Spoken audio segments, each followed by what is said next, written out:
Hey, happy free comic book day. Here's something I completely forgot I did weeks ago. So y'all know GameStop has this partnership now with PSA. If you don't know who that is, that's who does the professional gradings for trading cards. And as someone who went directly through PSA the first time, this option was more affordable. So I took 3 cards and gave it a test run that I completely forgot about until my store hit me up yesterday and let me know they were ready. Disclaimer, it's for me, it is not about the score. It is about just protecting and preserving these cards the best way possible. However, I will say the first 3 things I ever got graded did all come back as Gem Mint 10s. Y'all know I went to the soft rollout of the Broly movie back in the day when they were throwing the OG films back in theaters and you got trading cards for those. And between sending those off and getting those back, we lost a legend. So very happy I have these to preserve his memory.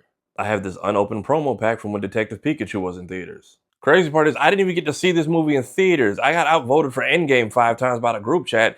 Luckily, the guy working the ticket counter was nice enough to just give me this. Shout out to the West Oaks Mall AMC. As for what I sent off to GameStop, 1 limited edition Yu-Gi-Oh card, I have 2 Generation 1 Pokemon cards. Again, it is about preserving it, it's not about the score. I know it's not about to be high for the first 2 because they have been with me for over 2 decades and they have seen some things. Alright, first up is going to be the Gen 1 Charmeleon. Yeah, I'm not even shocked. I'm guessing the PR stands for poor, lowest score you can possibly get. Again, this thing has moved with me from house to house. I'm just happy to have it slabbed. Next up, I have a first edition Ivysaur, which I'm trying to remember why that pack had all the second evolutions in it. There's probably a War Turtle card in there that I lost years ago.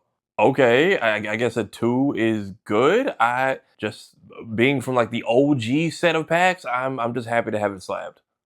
And finally, a limited edition Yu-Gi-Oh promo card. Funny thing about this one, well, first off, before anything, rest in peace Kazuki Takahashi, of course.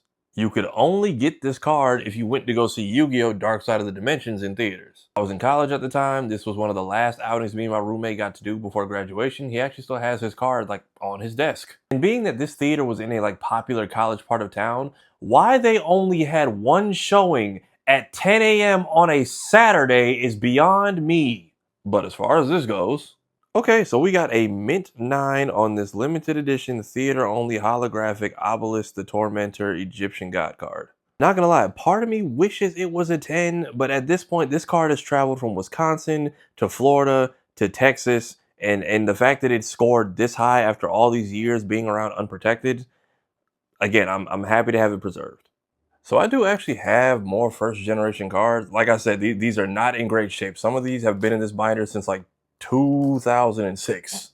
But the next 3 I might ship off. I did pull a Charmander and a Bulbasaur from those Detective Pikachu movie packs. Again, thank you to the guy at the theater.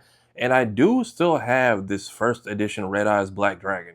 But for now, giving credit where it's due, shout out to GameStop for simplifying this process. I think you do also get a discount too if you're a pro member. Personally, I do find it hilarious that the same franchise and my favorite starter have given me both the highest and lowest score on this scale. Shout out to GameStop and PSA. If I do another one of these, I will definitely give y'all an update video. But for now, again, just happy to have these slabbed.